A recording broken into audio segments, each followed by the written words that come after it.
now, everybody. So we were having some audio issues earlier in the day. Hopefully that is better now. Let's see if everybody is following. Okay, there we go. So now there is sound.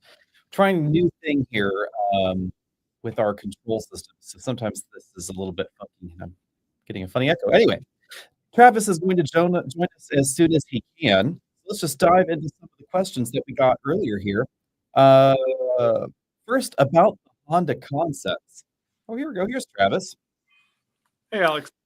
So, what do you think about the Honda Zero Series sedan concepts? I think it's peculiar.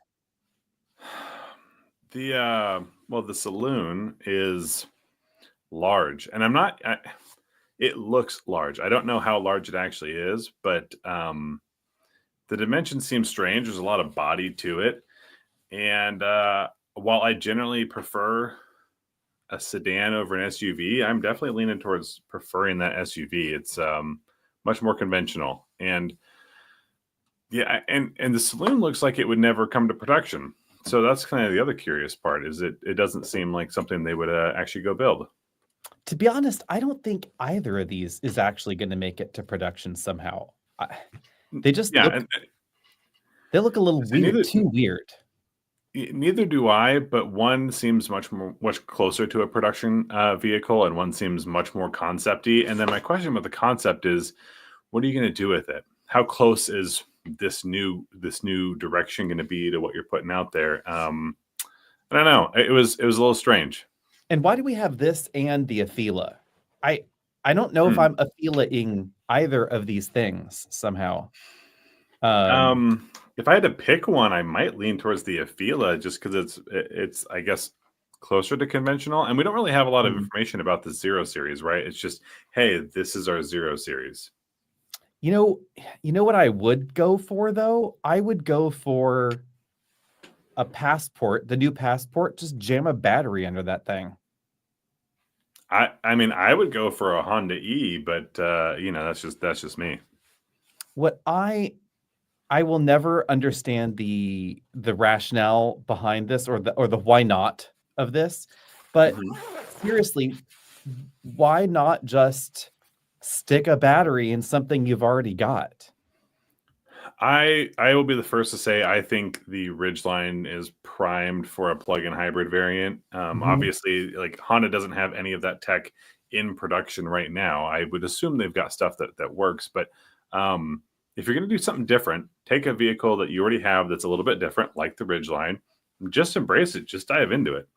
Yeah, I mean, Hyundai and Genesis and Kia to a lesser extent, but in the past they've proved that you can do this. Then it's totally fine. I mean, Ford Lightning is just an F-150 with a battery jammed underneath. The Kona electric, regular Kona, battery underneath. We had a Soul EV, it's still available here and there. The Genesis lineup's got a bunch of EVs that are just battery jammed underneath. Like, why can't we just do that, Honda? I don't understand that one. To be fair, I think Genesis has done a really good job of managing that. Take something we already have and stick a battery in it. I mean, I think they've done a phenomenal job, and better than most other manufacturers. BMW, for instance, too. You just recently had the i4. Same thing. It's just a 4 Series battery underneath. I don't know. True. Speaking of battery underneath something, let's go back up to this other question here, because we will be driving the Wagoneer soon. So when is that? When are we driving that? We are driving that not this coming week, but end of the week afterwards. That's right. I don't know when we're going to tell everybody else about it, but that is when we are driving it. I'm super curious to see how this goes, and why Wagoneer? Why didn't they just call it electric Grand Cherokee? Because that's basically what it is. It is the new platform from too. So I have a question about Wagoneer in general. Sort of why does it exist on its own? So to dive in, or to stretch the Wagoneer name even further. Also, Wagoneer S seems interesting, because obviously there is not a current Wagoneer competitor in the size segment. Is S, obviously S for sporty? We all know that, but is S the new note for these EVs? And is it going to be sporty enough to sport the S? I think they're just trying. I think the origin story of the Wagoneer S thing, part of it was some sort of contest thing, as I recall. But then there's also a little bit of trying to make fetch happen in wanting Wagoneer to be this sub-brand, this extra thing. And obviously the Wagoneer S is going to be more expensive than a regular Grand Cherokee, so maybe that helps justify some of it. I'm not entirely clear. I don't get why not just call it a Grand Cherokee EV. Like GM has completely unrelated Blazer EV, Equinox EV, Silverado EV. Seems like it's just fine for them. Like this pairing though is too far off. We got huge Wagoneer, and then you got Wagoneer S, which is not a Wagoneer. No. But it's good looking, and hopefully it's fun to drive. So, but naming conventions are weird, right? Why do we have brand new nameplates and then revising old nameplates? I mean, it's not as bad as something like the Mitsubishi Eclipse Cross. So I guess there's the total eclipse of the Cross. Oh boy, yeah. On that note, I'm going to drop out for just a second because somehow I completely minimized this window and I can't find it. So give me 1 second. I'll jump back in. Travis will be back in a moment, and then he can sound in on whether or not the Tasman or the Aztec is the ugliest thing he's seen. You know, I think they're both pretty hideous, to be honest. I don't know which is worse. Maybe because it's newer, the Tasman might be worse. The Tasman is so close to being okay. If they just put regular wheel arches on it, I think they could make it work. It's probably fine for North America, since we know North America is not going to get the Tasman. They were pretty upfront by that. I would assume that if Kia decided that we finally would get a truck here, it would be readjusted for our market. And it could be easily, because it would have to be built in North America. It could not be built in the factory where it's being built there. I don't know. What do you think? Aztec or Tasman? Which is uglier?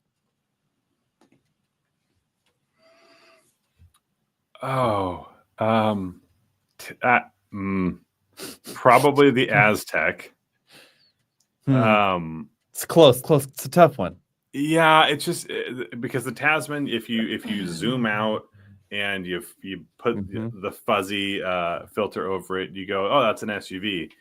And the Tasman is kind of the same thing, but I think the fuzzy image would look better on the Tasman than it does on the Aztec. So if it's a draw, I'm going the Aztec's probably a little uglier. Yeah, it's a tricky one. Is there a winner? You know, that's the question. Is there a winner here? Yeah, it's hard to say. So this is Gio's asking, what are your thoughts on the standardization of EV plugs? Do you think Ford will gain access to the Tesla network? Well, Ford already has access. They were the first to get access to the supercharger network. But not all of the supercharger network, because we're still in this transition phase, and the old V1 and V2 stations in Tesla's network are not available for anybody but Teslas to use because of standards incompatibility. Confirm. The V3 and V4 stations, not all V3s, it seems like almost all V3s though at this point, because there was a rollout process. So almost all V3s, all the V4s should be able to be used with the other EVs.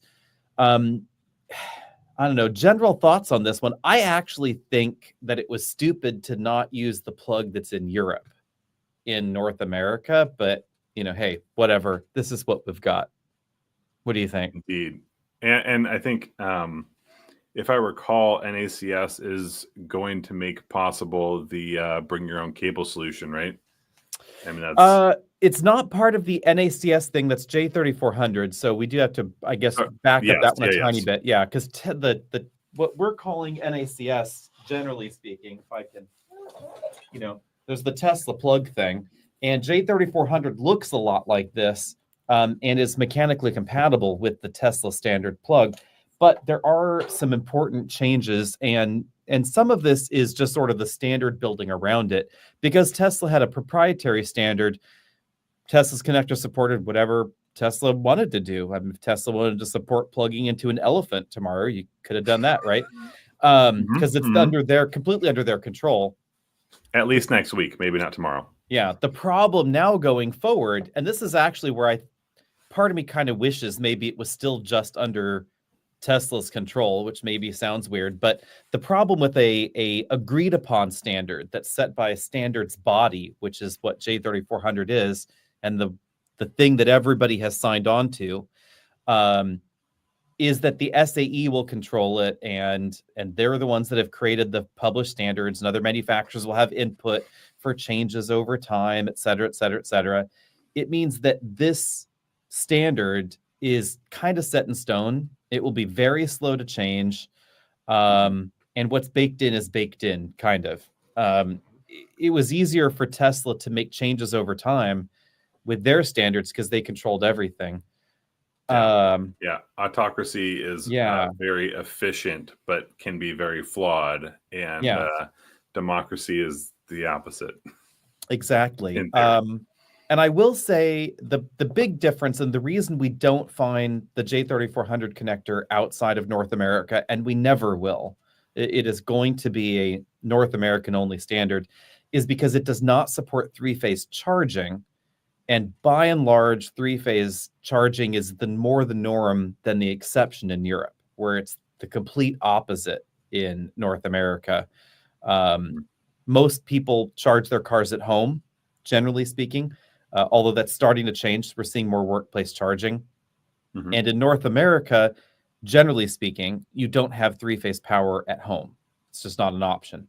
But generally speaking, in Europe, you do, and it makes more sense. It's more efficient to do three-phase charging as far as conductors and conductor sizing, et cetera. So that's why they have the bigger, chunkier Menkes connector. In Europe, it's got a lot more pins.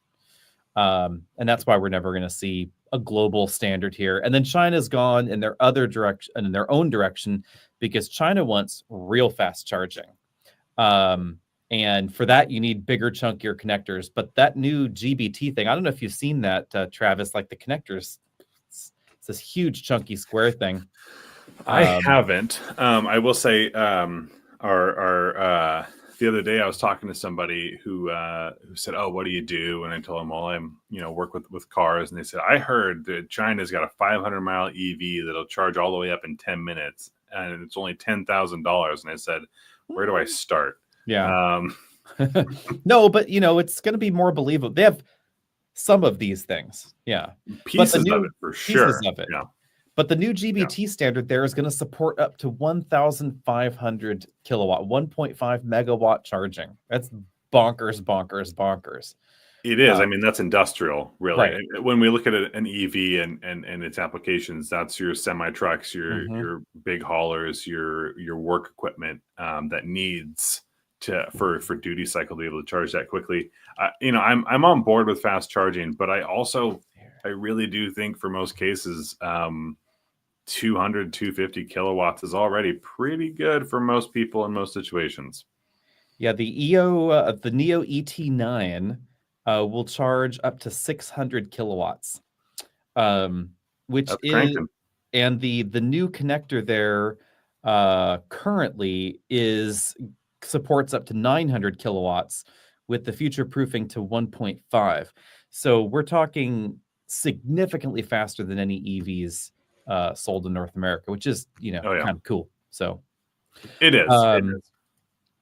Let's and then we can have smaller batteries, sort of. Let's talk to Harold here. Harold's asking why we can't have the Tasman here. Sadly, we just can't have nice things in North America. But the real reason is if you don't build a light truck in North America, which for practical legal sense in the U.S. means only Mexico, Canada, or the U.S., even though actually there's quite a lot of North America south of there. If you don't build it in these three countries, it has to incur a 27.5% import tariff. And that just means it's financially unviable to build a small truck outside the U.S. That's why we don't get the Volkswagen small trucks or those adorable little ones you find in South America, et cetera. It's just, it's not practical to build a separate factory for that here, and importing is just not an option. So that's the closest you'll get is to go near the border, and every once in a while you get a cute thing that crosses over. I think last time I was in San Diego, I saw a Ram 700. Absolutely adorable, but not for us. So Chris is asking about Lexus GX and LX interior quality and design. This is something I think both of us complained about when we saw, especially the GX. I think the LX is better, and we'll be seeing the hybrid here soon. But yeah, GX is not the snazziest interior.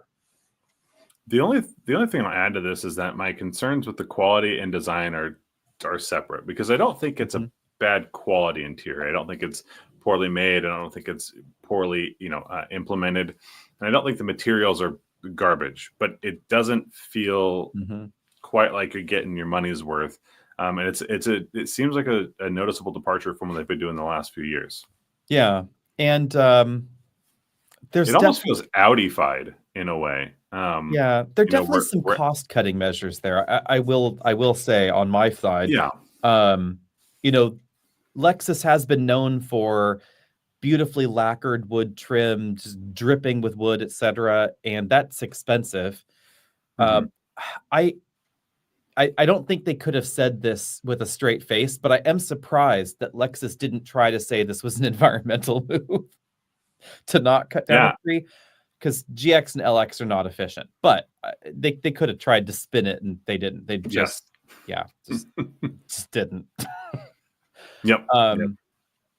This is a good one. Which legacy car company do you think is doing the most to manufacture and sell EVs? I would say it's probably a strong tie between Hyundai and General Motors. Yeah, they're kind of two different directions. General Motors is going, they've been going very hard one direction very clearly. I think the Hyundai group has been a little more sporadic, but in a way that they say, hey, we're going to try these things, which one of these sticks, and then we'll kind of go that direction. And I think they probably got ahead because of that strategy. I think GM has a lot of things coming, but they're still on their way, where the Hyundai group has a lot more things that are already on the way. What's missing is the bigger, heavier duty vehicles. Kia EV9 versus Cadillac IQ, two very different concepts. But my push for GM would be, GM is trying to corner every market segment possible, right? Because they've got not one, not two, but 3 electric pickup trucks for whatever reason. We've got Blazer, we've got Equinox, then we have the Caddies. So we currently have Lyric on sale, but this month or next month, Optiq and Vistic are starting on sale. And then we're going to have Escalade IQ on sale. And then we're going to get the electric, Suburbans and Tahoes and everything else. And Bolt, the Bolt's getting resurrected. Yeah, lots of questions, but yes, that's what we hear. And then we have the Celestiq, and then we have the Celestiq convertible, which we all know is coming. So they're trying to push everything that's gas. They want an electric something there. I think Hyundai and Kia have been a bit more strategic in the things that they've tried, and they're a little bit trying to go a little bit more modern with GV60, EV6, etc. But they're trying to corner quite as many segments all at the same time. Right, and I think when you look at some of like the GV80, you say, hey, the G80, GV80, we're going to do not the hybrid, but we're going to take what we have and make something work with it. We're going to do something from the ground up. I think they've been a little more open to trying those things.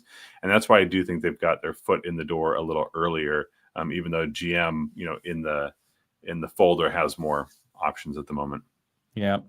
Let's move down to the super chats here. Thanks for Harold for that. And let's move on to Daryl. Oh, we just answered your question. So that's good we did. That too. I will say the second part of here, pardon me. Subaru on the dedicated EV thing. Obviously, it's going to be a dedicated shared Toyota platform because of Subaru and Toyota's tie-in. Mazda, it's most likely going to be something similar because remember, Subaru is about 20% owned by Toyota. Toyota's interest in Mazda is smaller, but still significant. They're the largest single shareholder, as I recall, in Mazda. I think so. But Toyota's EV plans are really slow rolled. So expect more hybrids sooner than full EVs from those manufacturers. That's the general thought there. Brad is asking, should I buy a Prius Prime this year or wait to see what PHEVs GM is going to offer in the next few years? You have a Prius Prime coming soon here, right, Travis? I had the Prius Prime just a little bit ago. Should have a larger video on that dropping soon. But the question is, how quickly do you need your car, Brad? Because we have no information from General Motors at this time. Yeah. It would only take, when we hear this is the model on the way, it's usually within 2 years. But we haven't even heard rumblings of what it might be. We've got guesses on what gets the PHEV treatment first.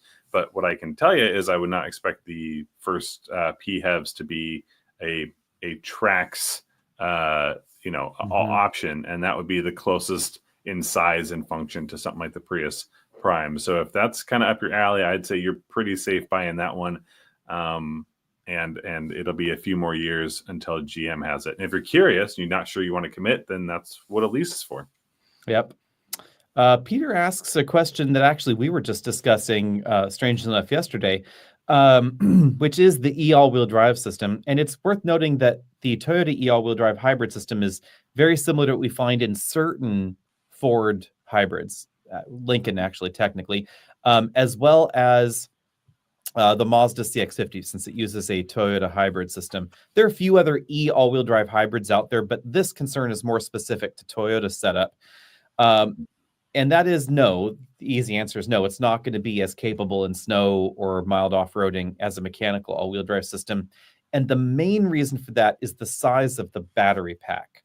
So when you look, for instance, at a Volvo plug-in hybrid, or actually to a slightly different extent, the Prime, the RAV4 Prime, it's a bit more capable in that model, because in order for a Toyota regular hybrid to generate power and send power to the rear, the front tires end up spinning as well, because you have to dig your foot deeper into the accelerator pedal. The battery cannot drive a 90 horsepower rear motor on its own. It's just too small. And so it depends on the engine revving up to generate power to go to the back and help you out. In snow and mud especially, this means that instead of the front tires just chirping a little bit and then power going to the rear and then everybody trying to dig out, you have the front tires digging further in because they're now spinning up even though they don't have traction. And this is especially tricky in sand, where that's a really bad idea. And to a slightly lesser extent, mud, and a slightly lesser extent than that, snow. But it's still the same problem because you got some melting going on. You're not going to have snow packing into the tires as well to help improve traction. So a conventional all-wheel drive system is definitely going to be more capable. But there are hybrids to choose from out there that will still have a mechanical all-wheel drive system. The Ford, the Hyundai, the Kia, and the Honda systems currently offered will have a regular mechanical all-wheel drive system. So that's probably the direction I would go in. And even if you're not stuck, you will notice that the Toyota e-all-wheel drive system is more prone to torque steer, especially in snow. So if you dig a little bit too deeply into it and one wheel slips, you're going to get that steering wheel tug. And even if it can send power to the rear, it's still going to have that feel. The opposite side of that on the e-all-wheel drive system that I should mention here is, for instance, if you got a Volvo XC90 plug-in hybrid or an XC60 plug-in hybrid, the reason they don't have this problem is because they have a really big battery. And so that battery can deliver 100-something horsepower to the rear motor without the engine doing anything. And that means in those hybrids, you can set the car to constant all-wheel drive, and it's going to balance power front and rear all the way up to till a combined about 350 horsepower or so. So it's going to feel much more sure-footed, much more like a traditional dual motor EV than not. And then, of course, one step up from there would be more of a traditional locking mechanical all-wheel drive system, which is going to feel more traditional, more sure-footed than any dual motor setup. So I think my question there, Alex, if you're just doing general driving in snow, so there's a little bit of snow on the road, there's a little bit of snow in the driveway, but you're not really doing any serious off-roading, you're not going to be stuck in snow regularly. Do you have any concerns about an e all-wheel drive, or is it, hey, that'll get me going when I need to? I understand, it's the digging piece of it, but first of all, if you see it very rarely, I'd say, yeah, e all-wheel drive is great, no problem. But if you're not going to be fighting through it regularly, would you have any concerns? Yeah, it sort of depends on where you live and how willing you are to change your tires out. I would also remind everybody that tires are a huge part of this. And if you put some really great snow tires, like you stick Blizzaks on your Toyota e-all-wheel drive hybrid, you're going to feel better in almost every situation versus a regular RAV4 with just all seasons on it, because the all season tires aren't going to stop or go around a corner as well as a dedicated winter tire would. So that's always something that should be kept in mind. But all things being equal, the e-all-wheel drive system is not going to be as capable. Right. But the reality is that there are plenty of things you can do to improve traction there. This is a good opinion piece here. Is Tesla more of a Chinese company headquartered in America, like Honda is an American company headquartered in Japan?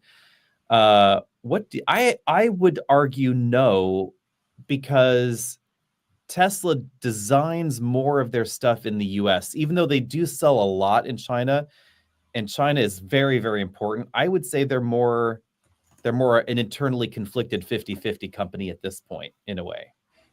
I think they could become that, but they're definitely not that right now. They were a California company for a long time, and now they're very clearly not a California company. They're still basically cars still built in California. So I think there are other companies that are, clearly headquartered somewhere else. Well, you look at something like Mini Cooper, and people go, oh, that's a British car, and it's absolutely not. But Tesla is still an American company for now. Things could change, but especially since they aren't doing different market vehicles again for the moment.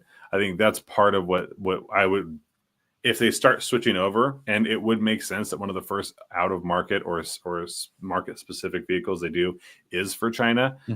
At that point, I'd say you're getting closer, but there are Fords and Chevys that are China specific vehicles. So that in and of itself does not make it, an overseas company. Right. Plus, the only reason China, I think, right now is getting that updated Model Y first is because that's where they're being built at the moment. So it just, logically speaking, you roll them out off the line and right into the market instead of putting them on a boat and waiting.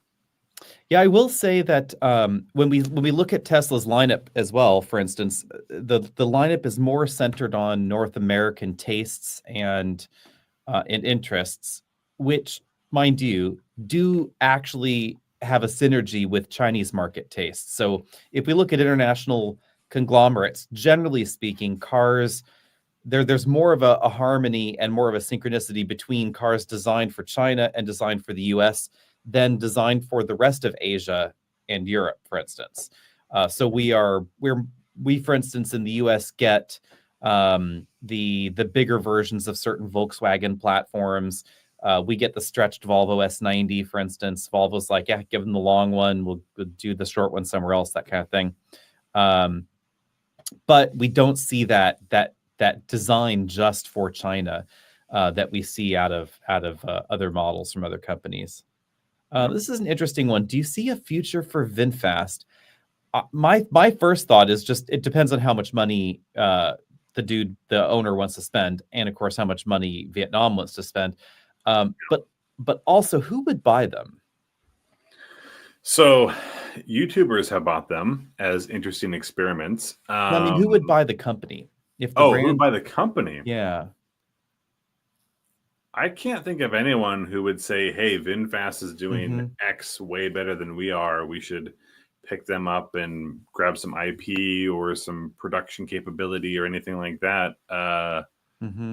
So I think VinFast is probably on its own, unless it has something in the works, again, on an IP scale that we don't know about, and would be interesting to some other manufacturer. But I really can't think of anyone off the top of my head who would be jumping on that.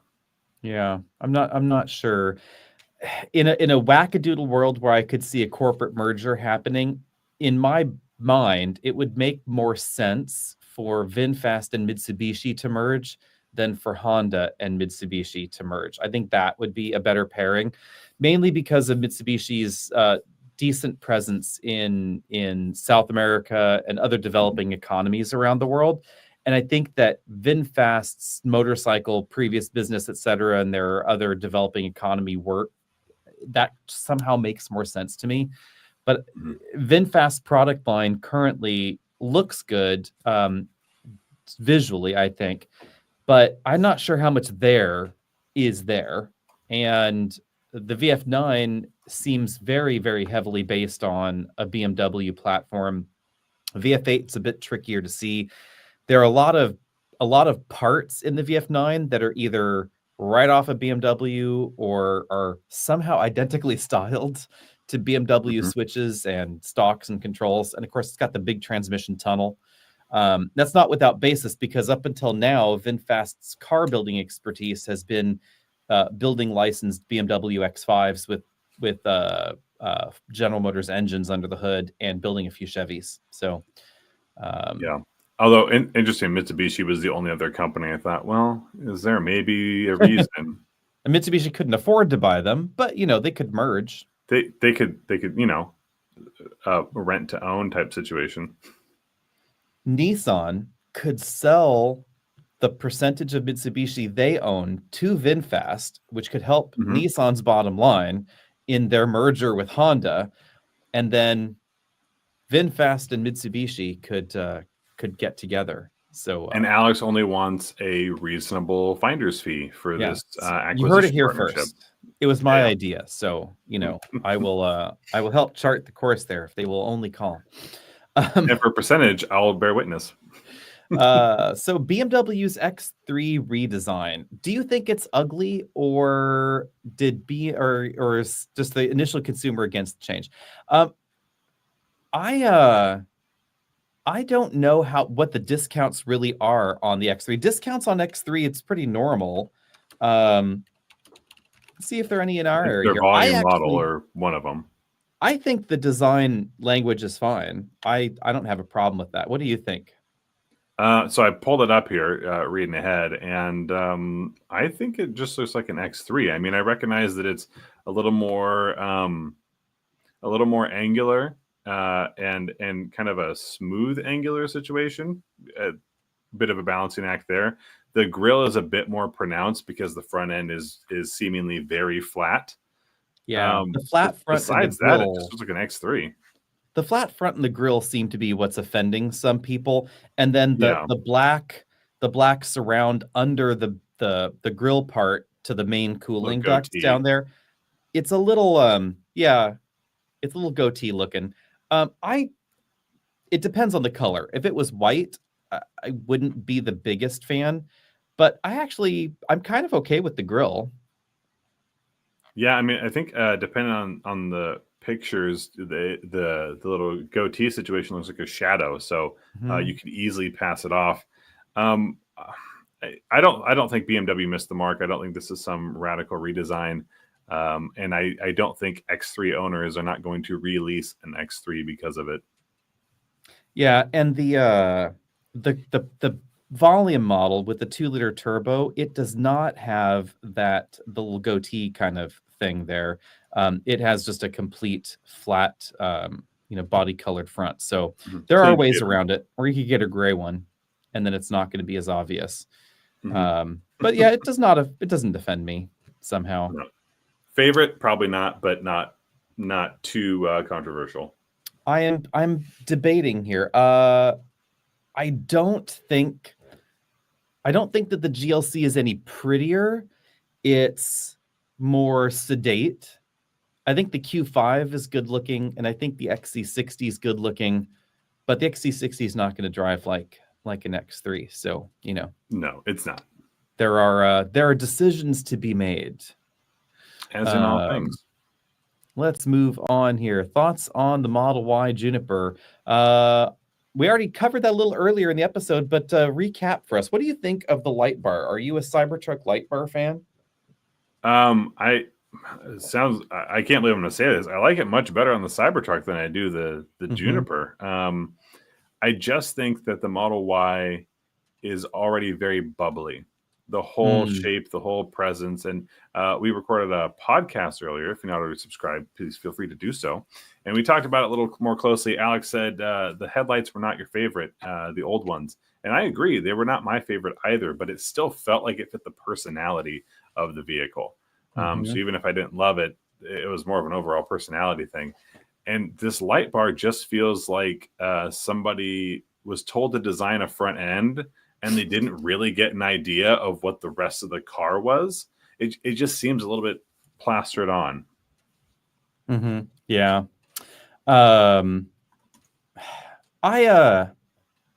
It's always looked a little bit off to me because of the aerodynamic necessity of and parts commonality necessity of making it an inflated Model 3. And I'm okay with that. Right. If I could have wished for it to be boxier, that would make more sense because it would also make it more practical. I think we are now seeing more practical, more boxy alternatives finally to the Model Y. It'll be interesting to see if this refresh can keep sales going on, because sales did drop for the first time in Tesla's history in 2024. And I think that the ubiquity of the Model Y, it's everywhere. It's the Camry now, right? And the increasing practicality and options that we find in the competition. Like, we have a Blazer because we're like, this deal is too good to pass up. Also, is it even real? I'm not the biggest fan of the Blazer. It doesn't handle as well as the Model Y. It feels huge and heavy. But on the other hand, on the inside, it is huge compared to a Model Y. I mean, that cargo area is gigantic. It has a ton more legroom than a Model Y. So it sort of depends on exactly what you're after. But then Model Y wouldn't be as efficient with the range that it has if it wasn't a jelly bean. So, right, if it didn't have everything pulled in, and so like actually the front end reminds me a bit more of the new Prius and like the Crown Signia, just that smooth front end. What I will say is that as much as I don't really love the front, actually looking closer at the back end, it feels like it pulls everything in real tight. And I don't think that works because it kind of looks like a dog taking a squat. Just how the visual piece of it just makes it all one piece. And the big one that I'm looking through images here, and we obviously do not have a North American release. And it's hard to tell. I saw somebody say that it still had stocks, so turn signal and drive stocks. But in these photos, I'm not seeing them. So that would be one I'd want to double check on. But I believe that was in what little of a press release there was there that still had stocks. And the screen got ever so slightly bigger inside. So it's 15.4, not 15 inches. So relatively modest changes. Drew's asking about thoughts on the Optiq and when is the media drive. The media drive is in February, as I recall. More details to come. We'll also be driving the Escalade IQ, and the Vistiq will happen a little bit later. So the Optiq is going to be on sale real soon. If you're looking for a luxury Equinox, Optiq's your man. Bear in mind, it is going to be roughly similar to the Model Y in some dimensions, but a little tighter inside. So you will notice that Optiq and Lyriq are kind of bookending Model Y size-wise. Optiq is a little bit smaller. Lyriq is a decent amount bigger. I think the seats in the Optiq were more comfortable the limited amount of time I've been able to spend in it. Lyriq seats are a little on the flat side, a little kind of strangely arranged. It's going to charge slow, though. Yeah, I mean, that's if you're built on a more affordable product, something like an Equinox, then there are going to be some compromises, and That's going to be one of them. Mm-hmm. Which really only matters if you're doing a lot of longer distance driving, but still worth noting. Yep. And in a way, I think if you do a lot of long distance driving, you'll either learn to like it or accept it. Mm-hmm. I would assume that the occasional road tripper is going to be more offended by it somehow, because they're going to, that first time, they're going to, ooh, I need to go see grandma. Whoops, that's not going to work. Oh, man. Harold's asking, what do we think of the Afeela? I think we covered this one a little bit earlier, but just to recap here, I'm not Afeela in it. And I'm not affording in it. So. Yeah. There's just nothing about the Afeela that is wowy anymore. And it's not even because it's taking so long, because it was announced some time ago. I think even if it had been on time, it would be a nothing burger. The 300-mile range is fine. Mm-hmm. The charging is unconscionably slow for a new EV. The screen's totally cool. Software, I played with it. Really snappy, great. Is that enough to spend $100,000 on a Sony Honda? I just don't know. I mean, in general, I do think it's a fairly attractive vehicle, so that's mm-hmm. a plus. And there aren't a whole lot of other vehicles that can say "Have a nice day" to other drivers or people as they walk by. I will say I appreciate that this is not Honda's only direction they're going for electric vehicles. That one mm-hmm. I will put out there, right? Because obviously we have the Prologue, so that relationship with General Motors. They have their Zero Series, their own. Here's what we're working on. We've already seen. I believe it was the Acura performance concept, performance EV concept, and this. So they have their hands in a lot of different little projects, and mm-hmm. maybe it is a bit of seeing what sticks, but at least this is good looking. But is it more attractive or more appealing than something like a Lucid? That I don't think so. Let me put it this way. If the Afeela was $50,000, exactly as we see, mm-hmm. and had an Acura logo on it, mm-hmm. I'd be all in. See, I was thinking 60. I could do 60 maybe. I couldn't do 60 because it's not that big inside. It's smaller than Accord, really. So we're talking Model 3. Like, would you be okay with a $60,000 Model 3? Depends on what it did or what it has with it. I think that's going to be the thing. It's not so much what does it have in numbers, because obviously it's not going to be the highest driving range. It's not going to be a performance monster. It's not going to be the fastest charging. But mm-hmm. what's the experience that it provides? And there's no talk about tax credit eligibility. So it's going to be at least $7,500 more than anything that will qualify. Sure. As things still qualify. Yeah. If and when that, we'll see, but pricing wise, it would be too expensive anyway, right? This is an intriguing question here, because you just drove the i4. I did. And when I drove the Polestar 2 the first time, I did say it reminded me of what would happen if BMW had to make a car and they only had access to Volvo parts. Mm-hmm. And I would say that is still the case, but it is smaller than an i4. So I would say it feels more like an electric 2 Series Grand Coupe than an i4. So if BMW had an i2, it would be believable. Yeah, I did just post the i4 versus the Model 3, which is everything's compared to a Model 3. Mm-hmm. And someone said, why not consider the Polestar? And I was like, because the Polestar's size just really doesn't actually put it in that same category. But functionally, they do feel very similar. The thing about the Polestar, though, is I think they do a little bit better job with the space they have, because there are definitely some compromises in that i4. Not that it's not a great car, and from the driver's seat, I don't think you care about how much room there is or isn't in the back, or mm-hmm. does it have a front trunk? Like, those are not the important things for the driver. But as an overall package, I think Polestar does a little bit better with the space, because it was designed from the beginning to be electric. Yeah. Let's see here. So Land is saying drives 350 miles away between work locations 6 days a week. Ooh, 350. Eek, out. That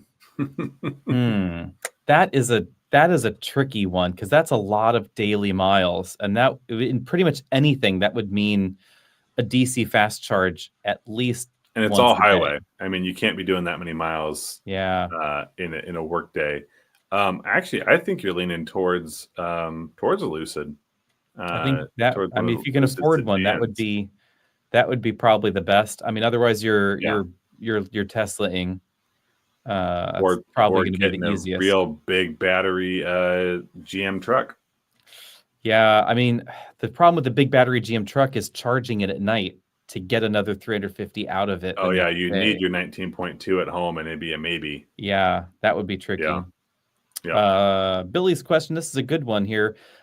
We have not been invited so far to review any of the Chinese EVs that are there, but who knows? We may be buying an EX30. So that's a adorable Chinese EV.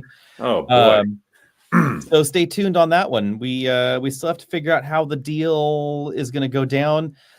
We recently bought a used C40, which currently is up there with Travis, and we did that because I didn't think the EX30 was ever going to happen. The Chinese tariffs and the delay and change in manufacturing, etc., got everything kind of up in the air, and then all of a sudden it turned up. So we'll see. Yeah. Let's see here. What's our opinion on people wanting more hybrids and plug-in hybrids? Good. I think it's good. fine. I think there are a lot of positives with a hybrid or a plug-in hybrid versus a standard internal combustion. If anything, if you build the hybrid correctly, or this is the focus of it, I kind of look at it as a hybrid as being able to supplement like a turbocharger. When you look at, hey, what did turbocharging do? It means you do smaller engines and you can get more power out of it. If you get a hybrid, you can do a little more torque, depending on what you're doing with that electric motor. Obviously, you can get much better fuel economy, especially around town. Plug-in hybrid is definitely a great performance enhancer. If again, that's the direction you want to go, but that's a good way to add performance to a vehicle without sacrificing fuel economy, and again, potentially increasing fuel economy. It's not one for one, but I think in most cases in people's everyday driving, that's probably a good thing.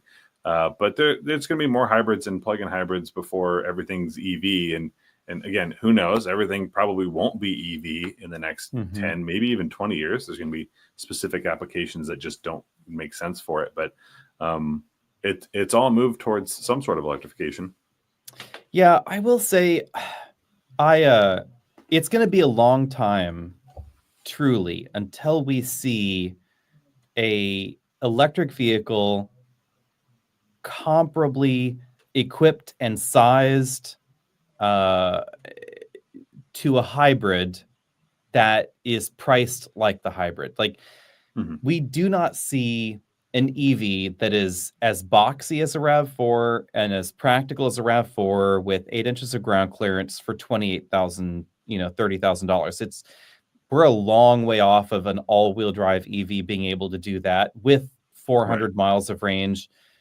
And the more mainstream that product gets, the more likely it is to be purchased by someone that has less capability to charge at home. EVs are generally bought, like honestly, most new cars, unfortunately or fortunately, depending how you want to look at it, are purchased by relatively wealthy people that live in suburbia. They don't live in urban America. They don't live in rural America. They're suburbanites that are single-family homeowning, etc. And that's going to be a lot easier to integrate home charging into your life. As we look down the cost lineup in new cars, that's where we see more people that are urban dwellers or rural dwellers or people that don't own their home, they're renters or whatever. And that group, it's going to be harder for them to be able to charge an EV at home unless they can get their apartment building or their condo complex or whatever to install charging solutions for them. So I see there being a big place still for hybrids and plug-in hybrids for quite some time, rationally. And the reality is you need to meet customers where they are as well. not everybody, for whatever reason, there's obviously a lot of political pushback, but you need to meet them where they are with an option that maybe they will find acceptable, and then hope that they can make a different choice the next time. I just pulled up a chart that you and I got to look at the other day, which is projections or anticipated breakdowns from a manufacturer on hybrid versus EV versus PHEV adoption, and it looks like till about 2031 the expected increase in hybrid adoption before things start to phase down, and that's when you start seeing anticipated for EVs to be climbing. So that's still a little ways away. Yeah. This is an interesting one. So on the plug-in side of things, I think the Range Rover Sport plug-in hybrid is fine. I like the plug-in hybrid system in the GLE the best. If you want to know more about that, you can obviously check out our GLC AMG video. It actually is somewhat related in terms of the design of the system, but we will be getting one of Mercedes' new plug-in hybrids in for review soon. I've only driven it very briefly. But the big thing on the Mercedes system is that it's pretty efficient and has a shockingly long range. It's a 50-mile range plug-in hybrid. So we're finally starting to see in the luxury segment these over 40-mile range plug-in hybrids that hopefully we'll see more of, because obviously it's going to be a little bit more interesting to the luxury shopper to be able to get the performance that these bigger batteries will enable, but also it's going to give these customers also a chance to drive electric only. And we do see seemingly that plug-in hybrids are sort of the EV gateway drug, especially, for instance, the original Volts. For instance, a lot of Volt shoppers ended up going to an EV for their next purchase. The X5, I think, is more comfortable. I think I like the interior a bit better than the Mercedes. That's just my personal preference.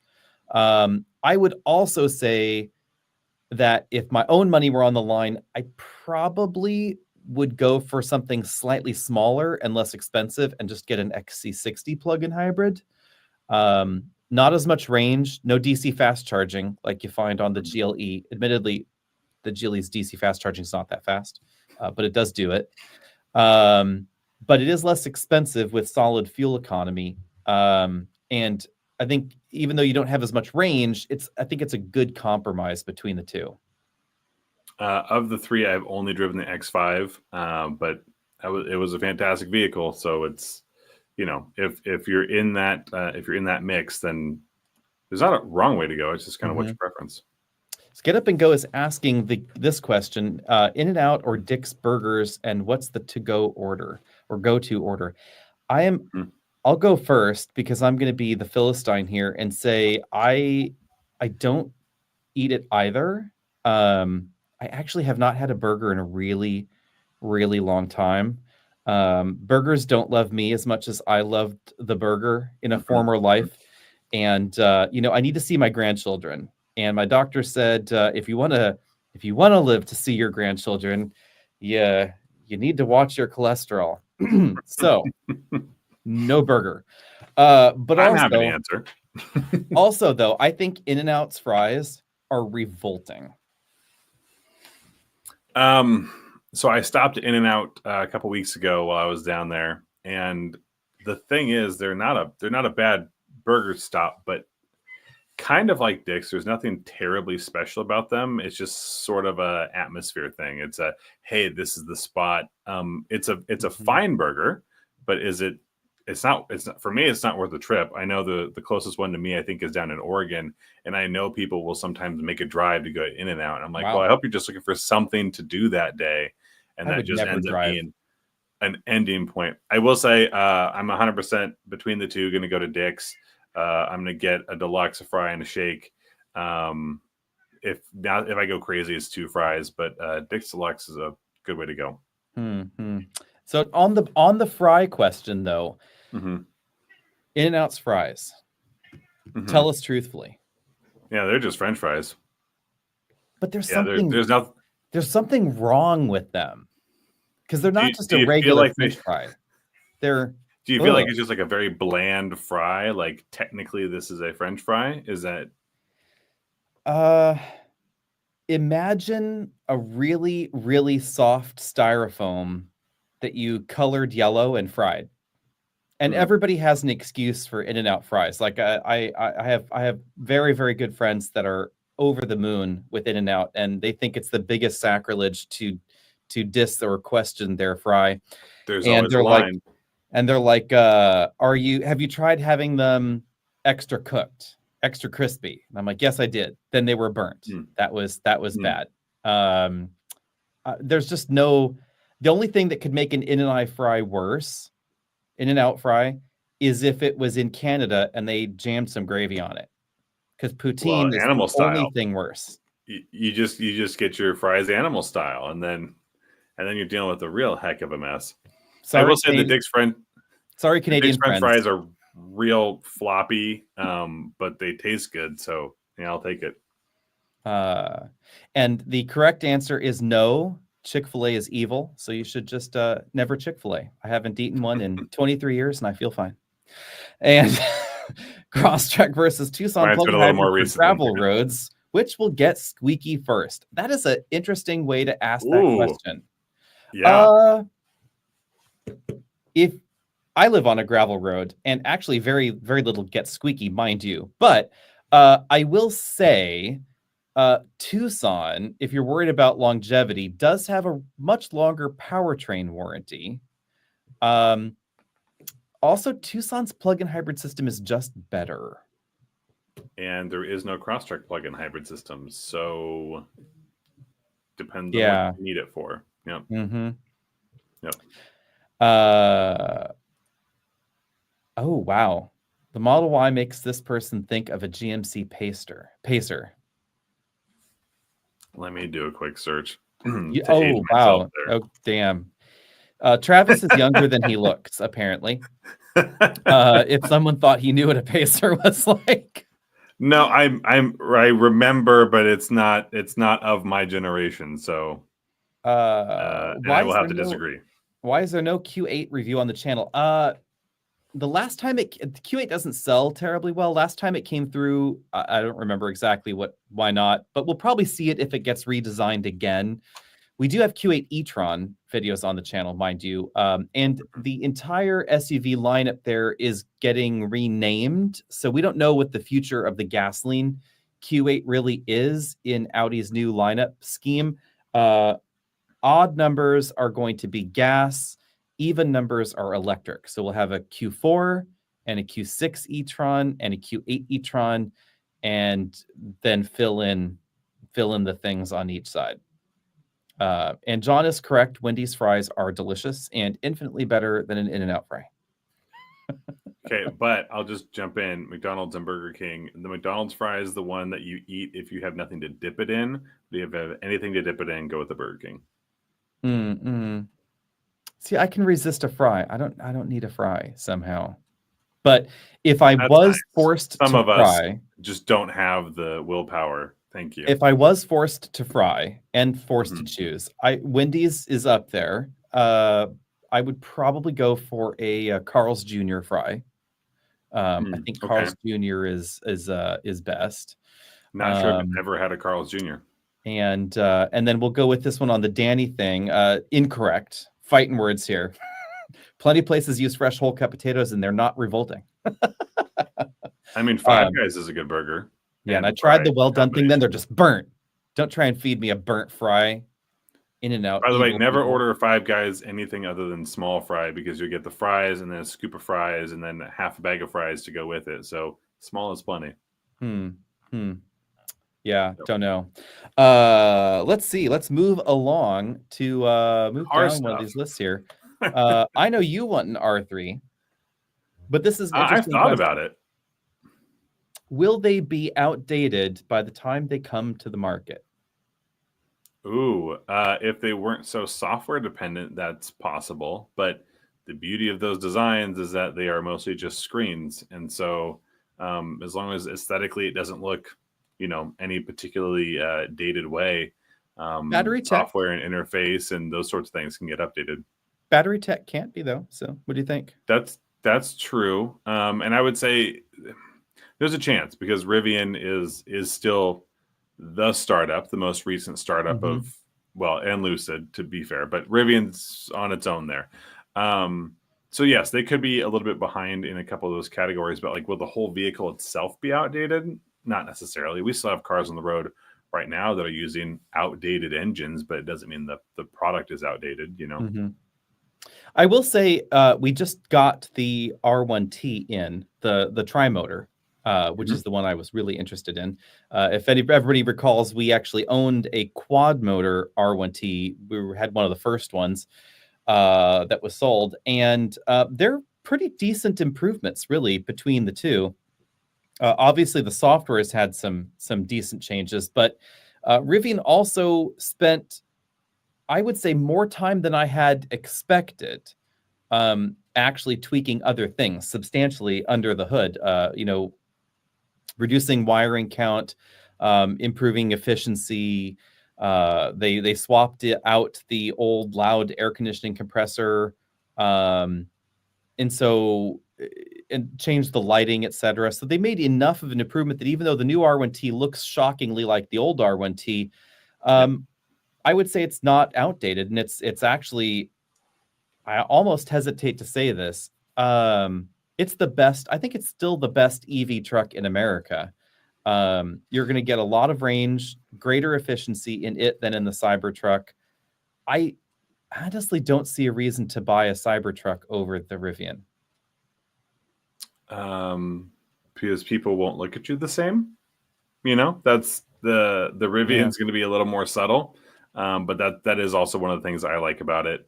If I was picking an EV truck right now, it would probably be the Rivian. And now that they've got a bunch of different powertrain options, you can get as much power as you need or want, and good battery pack options as well. I mean, I think that's one of the only thing really holding back the Lightning is that it's on the smaller battery, smaller range side of things compared to some of these other up and comers. The battery pack is a little bit smaller on the Rivian, but the range is very good. So the max pack range is over 400 miles of range. So, you know, definitely very good. And I'm surprised on the same test loop where we ran our Rivian, again, first generation quad motor, we averaged 2.1 approximately miles per kilowatt hour in that one on that test run in the regular drive mode, not conserve. In this tri-motor model, which has the same tire size, relatively similar in curb weight, but it has Rivian's in-house designed more efficient motors and improved control systems. We averaged yesterday we did the run 2.4 miles per kilowatt hour. So it's actually a very significant improvement. It's about 15% improvement or so. So they have made some definitely big improvements there. This is an interesting one. Acura ADX. We don't have any pricing, mind you. It's going to be similar to the Integra.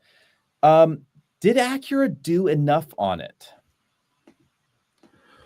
It's not overwhelming, right? Is it underwhelming? I think it's close. I think they put in another product. If you look at what it is the Integrafied HRV. Just like the Civic is the Acura Integra, right? I think it'll sell well, and it's going to bring some people in. If anything, unfortunately, I think it'll probably hit some Integra sales, and my hope there is that Integra holds on.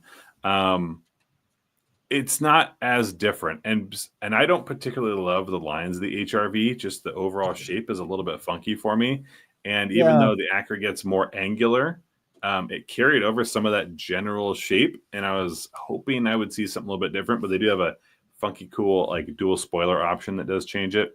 It'll come in. I think it'll do fairly well, but what it's missing is something that distinguishes it from the rest of these entry-level, entry-level CUVs.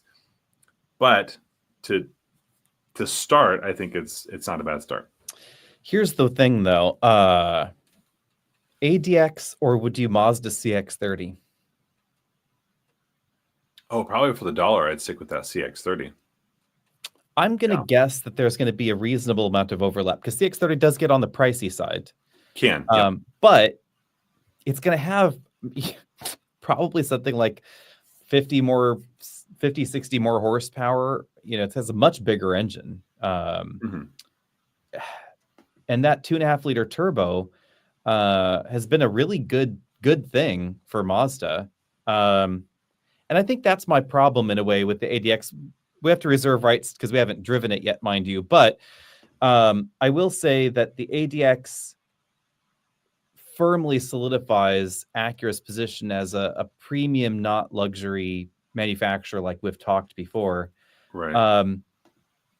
Because whereas MDX might compete with a Volvo XC90, it's less expensive. It's a little bit less nice here and there, but you know, there's a rational cross shop there.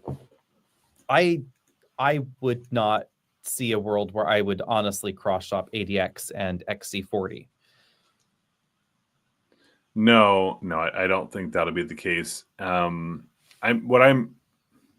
ADX drives really nicely, then I would be less concerned about, you know, overall power. Is it a nice vehicle to spend time in?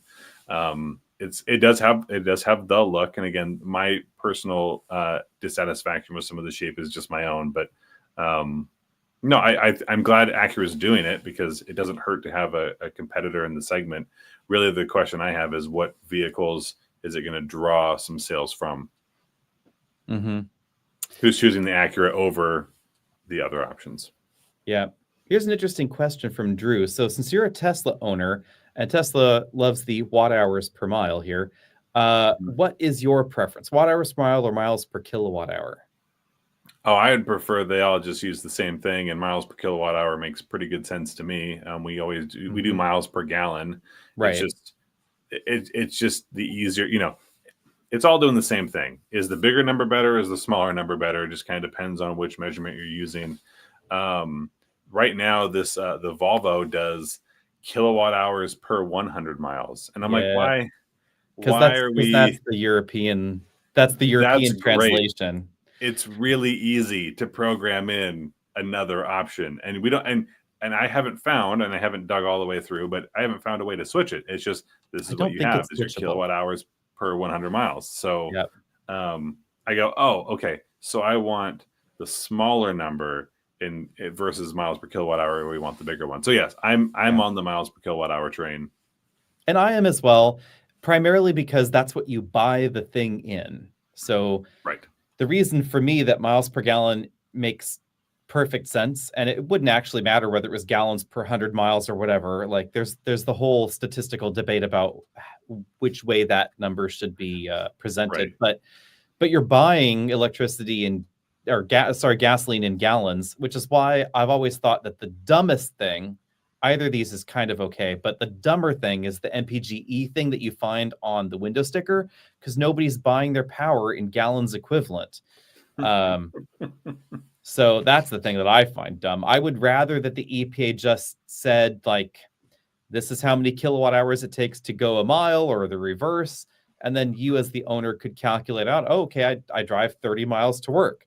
And that would be, 10 kilowatt hours. And that would cost me 28 cents a kilowatt hour. So you could actually do the math easily. There's no regular math in your head going on with gallons equivalent. You got to go online to a stupid calculator and see that. I don't know. It seems stupid. So my only defense of the miles per gallon equivalent is that it tells you somewhat just the efficiency of an electric powertrain versus the efficiency of a gasoline powertrain. I think that's sort of an interesting comparison. Obviously, it doesn't make it one for one. Yeah. My biggest frustration actually with MPGE is that it shows up on the window sticker as really the number, right? You get this and you get one range number, and nobody in the world wants to know how far you can drive in the city. They want to know how far you can drive on the highway, and we are just setting people up for frustration. So that's my biggest frustration with miles per gallon equivalent, is that it's part of a broken system. The gallon equivalency, I think, was just misguided from the start, though, because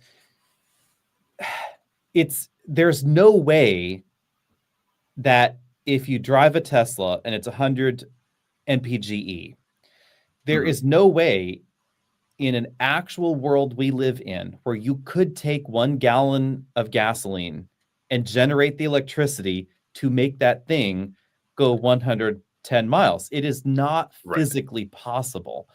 Yeah. And that's my problem with the EPA and this stupid gallon equivalency thing, because they're looking at like, if you could combust gasoline and capture all the energy contained inside in this oxidation process, that would be equivalent to this many kilowatt hours of other energy forms. And then they take that conversion, assume it would be 100% efficient to electricity, and then they're like, ta-da! But it doesn't make any sense because you can't do that. And what owner cares? I just don't get it. Thoughts on the Crown Signia? Why didn't Toyota just go all out with the features and put a Lexus badge on it? That's a good question. The main reason, of course, is because the Crown brand in other markets is a thing. And I don't know. I'm kind of okay with it the way that it is. If you like the Outback and you want a more efficient hybrid with a softer ride, hey, there's a Crown Signia for you. Without a more expensive price tag, right? Because you put the Lexus badge on it, everything does end up getting more expensive. The other argument for me is not the current generation, but the old school Land Cruiser could, brought Lexus pricing, but still had a Toyota badge. So it's not as if they haven't had, pretty expensive models that didn't seem to fit with your RAV4s and your 4Runners. It's fine by me, and I like the styling on it. So I don't think it needed to be Lexified to be an attractive model either. Yep. Let's move over here to this is an interesting one. Charles is asking, do we think Scout will be able to sell direct to consumers? I suspect it will probably work because Volkswagen owns Scout, and I think it's hilarious. I don't know if you were in this conversation, Travis, that Scout was trying to claim that they weren't part of Volkswagen and Volkswagen had nothing to do. Like, they own 100% of Scout. Like, this is a true American startup. Yeah, but I think that it will probably stand in court if it goes that far and Volkswagen is willing to fight it. I don't know if it makes sense for Volkswagen to sell Scouts directly, to be perfectly honest. I think actually selling them through dealers would make more financial sense. Scout is going to be relatively low volume compared to Volkswagen, unless they see a world where they're going to start building some Golfs and Jettas and Tauses and things that are $30,000. Scout's going to be a low volume thing. I would expect it to be lower volume than Rivian, with Rivian wanting by the time Scouts are on board to have a 4 model, 5 model, depending on how you count it, lineup, right? Yeah. That's a tricky one. I could see Scout having some sort of modified dealer franchise arrangement in coordination with Volkswagen dealers like Polestar. Polestar is not direct sales. It is it's a very heavily modified franchise dealer agreement, but still using franchise dealers. That would make the most logical sense, because for direct sales to function, Volkswagen would also have to set up a complete service network. And service is expensive, as we've seen with some startup companies that are trying to create dealer networks in the US. It'd be the same thing, only centrally located. The Ineos dealer experience in the US is very limited. That's probably the best corollary because they're comparably priced. And the Rivian rollout still depends a lot on regional service, mobile service, things like that. And they're selling a lot more, I would assume, than Scout would in the end. And Polestar is a pretty streamlined contraption because they sold their franchise arrangements only to existing Volvo dealers, and service happens at a Volvo dealer. But the way that this works is that the Volvo dealer is kept separate. So you own a Polestar, you call or you submit the service request on your app, they come get the car goes away to a Volvo dealer, gets serviced, comes back to you, etc. That seems to make more sense. Do you think that Scout will sell less volume than Rivian? And I guess I mean more on a model to model. So obviously R2s and R3s are going to sell in higher volumes than we get the R1s. But if you look at R1S versus Traveler and R1T versus Terra, do you really think that Scout's going to be behind? Obviously, initially, yes, but do you think? Don't you think they'll be competitive or even a little bit more? I would assume, unless that I would assume that the market is Rivian's to lose. So unless they do something wrong, if you are not looking for a mainstream truck, that it would be Rivian's to lose. I don't really see too much of a compelling reason to go for the all-American startup, the all-American German-American startup, versus the actual all-American startup truck company. I would also assume, though, that once we get a Ram electric truck and we get a next generation Lightning, that we will see less wind in the sails of any of these, I would assume. Yeah, I mean, the market's going to get thinner. It's going to get more spread out. I think the thing that Scout's going to have that Rivian does not, and by all accounts will not, is they're not going to have that range extender option. They're not in the engine business, and I think it's just like that chart says, it's going to be many years.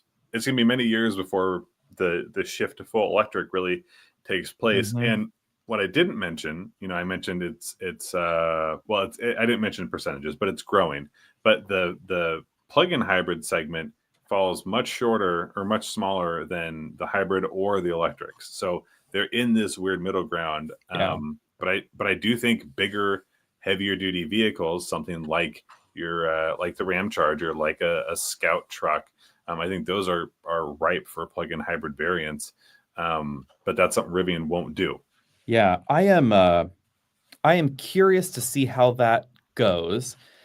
I would argue if we live in a world where, two things. I would argue they wouldn't be directly competitive anyway, because, plug-in hybrid versus EV. Sure. But I will say that if Ram Charger, which is going to go on sale before Scout, if Ram Charger sales really take off, well, no, they said that Ram Charger was coming next, basically.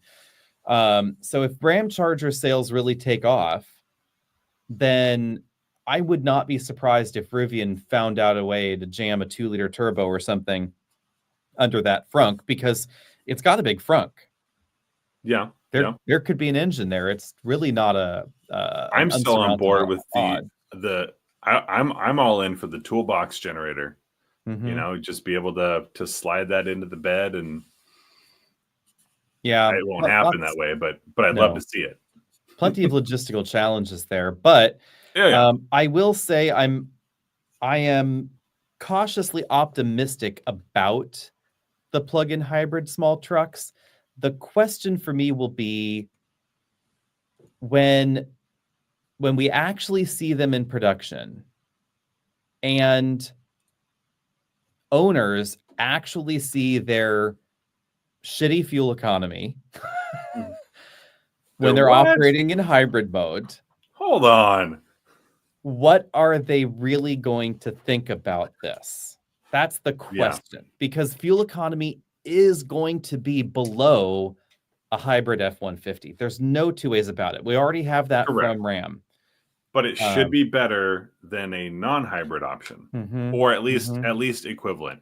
And for me, I think that's the difference, is that depending on the size of the battery and your daily drive, you are very rarely going to dip into the actual gasoline engine. And then when you do, you're doing so for convenience more than anything else. So I think that is the question. It's not, in case anyone's wondering, Alex and I go back and forth on this all the time. But I think it's just not going to be used very often. So the convenience is going to outweigh the overall efficiency. And that's where it's going to be a better argument for owner experience. No, I get that. My question is more like, but they're still going to use the gasoline engine, and it's still going to be less efficient. So it depends on exactly how they're using this thing. It all depends on, are they going to plug it in all the time? And that really depends more on that regular charging like an EV. And if you are regularly charging like an EV, then why not just buy the actual EV? Flexibility. It does give a little bit of flexibility. It's training wheels, Yeah. but training wheels aren't always bad. It's also going to be I'm curious to see how it performs when the battery has been exhausted and you're doing truck things with it. That is an unknown that I'm eagerly anticipating the testing with the Ram Charger. Let's put it that way. I'll throw in one caveat. Let's say big truck things, because regular truck things are driving you and your family to and from places. That's the American function of a truck, is to just move people and backpacks and picnic supplies more often than not. But what you're saying is absolutely dead on. When you need the truck to truck, what's it doing if it's running on that generator? The big question there is, instead of a tow haul mode, just have a truck button, and that truck button is what gives you a bigger reserve on the battery, and that way you don't run into truck related issues. Yep. Brennan's point here is interesting, but also I would say debatable, Brennan, because the R1T is a very strange truck because it is as wide as a half-ton truck. It's actually wider than the Scout truck. When you look at the dimensions, the Terra is 79.9 inches wide. The Rivian's 81.8 inches wide. So it's actually wider than an F-150. And wider than a Ram 1500 in regular guise. So it sort of depends on which dimensions you are looking at. Scout is longer. It's 229 inches. So it's closer to the length of some of those others.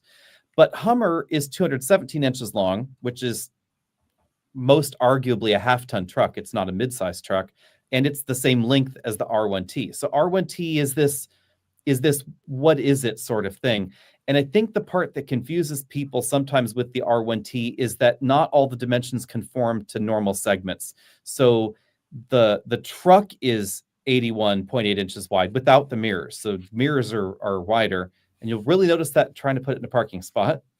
But the body, the cabin is not. So it has this Volvo-like bell shape to the body. Part of that's aerodynamics, of course. So the couple distance inside is closer than an F-150, even though the track and the body width for parking is solidly half-ton sized. And then the other parts of problems with this are payload capacity and towing capacity are truly more half-ton sized as well. So sort of what is this? It's a half-ton truck with a 4.5-foot bed's probably the best way to describe it. It's been a long time since a half-ton truck only carried half a ton. Yep. Because if we look this up here, Rivian's payload's 1,384 pounds in this truck. You could get up to 1,973 pounds in one trim. The dual motor, 2,161 pounds.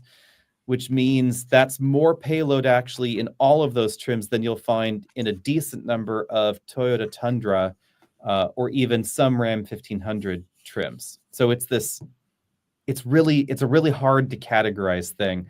But I think that blurriness is going to mean that they're going to have more competition than some people might think. Just like Cybertruck is truly quite a bit smaller than I think a lot of people think. It has this weird presence on the road because of its boxiness, but it's smaller in most dimensions than a lot of other trucks out there. It's definitely shorter than a Silverado EV. It's narrower than a Silverado EV. It's actually narrower than the Rivian. And the cargo bed is very strangely shaped in the Cybertruck. It has kind of a wide at the top, kind of invert lampshade kind of thing going on. And then because of the way that the seating arrangement in the back impacts the cargo bed, when people say the Cybertruck's bed is bigger than a Lightning's bed, they're talking about a dimension that you could not put a box in. Like if you're putting one sheet of something, yes, you could put a bigger sheet of something in that's maybe an inch tall in the Cybertruck than in the Lightning, but you could not put a bigger crate in the Cybertruck versus the Lightning. So these are all kind of interesting variations of size. Yeah. I'll also say that some of those mid-sized trucks also have the same payload capabilities as these half-ton EVs. So, yep. Yeah. Let's see. If we go, here's a plug-in driver who owned an EV, not a training wheels person, combined range 600 miles. That's true. That's the one problem with a lot of EVs is that for the occasional person that needs 600 miles of range, you're dragging around a big battery that you don't need. Whereas a plug-in hybrid, yes, you're still burning gasoline. And even if you wanted to stop burning gasoline for whatever reason, you might want to do that. You've still burnt an awful lot less and consumed less resources by having this sort of backup plan thing. My big thing with the backup plan in the trucks is why just can't they make it more efficient? No, and that's fair. And for me, really, it is a resource management conversation. And not only is there not one answer, but everybody is going to have a different application that makes more sense for them. And so for me, when I look at my truck use, so I have a truck, I have a 94 Chevy pickup, and I only drive it when I need to. And sometimes I need to make sure I've driven it. So I've got my Tesla, which is one of the most efficient, especially for the dollar, EVs on the market. And then I've got my rather inefficient pickup truck, but they live two very different lives. And I've got kind of both ends of that spectrum covered. If you're trying to do everything at once, there's always going to be compromises. But for me, I would rather have, even though it's two powertrains, you can still get a much lighter vehicle with a small generator and a normal size battery that would fit most people's daily driving. So, and again, I'm not immediately in the market for one, and I don't know how many people actually would be, but this is in my head how it all plays out. Sales will answer the question. We just don't have a plug-in truck yet to answer that. I am just curious why this is an unanswerable question at this moment, why the consumer at this point in time seems to be interested in an EV with a backup plan feel rather than something that is similar in feel but could be greater in efficiency. There is this core group of customers out there that's like, I just want a generator on board. And they fixate on this, like, I want the generator thing, just this EV with a generator. When you're like, well, if in a rational world, you were targeting optimal performance and efficiency on these both, there's no reason that the Ram Charger could not have been designed with a mechanical connection between that front motor and its reduction gear and the gasoline engine. Because they could have had just a prop shaft in there, a gearbox that could bypass the motor generator unit or include it, whichever one they wanted to do, and drive the front wheels with maybe one or two fixed ratios. So that way, when you're out on the open highway and you're just cruising along and your battery is depleted, it could be a 260 horsepower front wheel drive pickup truck with like 2 direct drive ratios. That's entirely doable. And in a rational world, that would have been more efficient. Right. And Jim, we do hear you. I think for me, my priority in any of these configurations would just be that for most everyday driving, you get all the benefits of an EV, which are your instant acceleration, good regenerative braking. You want enough power to be able to operate as a true EV and then have the backup plan. That's just where the split generally isn't. So I harken right back to the i3 Rex, where when that generator is not running, you know you're driving an electric vehicle. Obviously, there is a compromise when that little itty bitty generator kicked up because you lost a lot of power. But when you look at most other plug-in hybrid systems, the overall horsepower number is based on the addition of the gasoline engine. And when you're in EV mode, you're operating at a third or a quarter of the total power. And that's probably enough for your daily driving, but it takes away some of the spirit and enjoyment that you can get from all that torque. Yeah, I think Ram could have kept the power numbers exactly as they are in Ram Charger and spent more R&D money. And I'm assuming it's just they were cheap.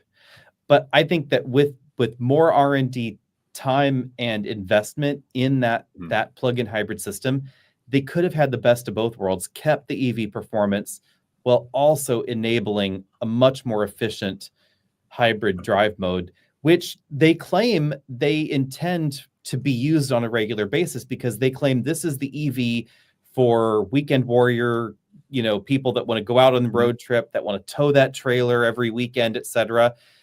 And that was kind of what surprised me when you talk to the Ram people. They weren't saying this is a backup plan. They weren't like this is an occasionally used thing. Right. They were like, no. We see this being used a lot. We see you driving every day electric only on your commute, and then you hook up your trailer and you drive 600 miles on your V6. And I'm like, okay, well, if you're doing that, then your fuel economy is so bad. Yeah. over there that what have we done?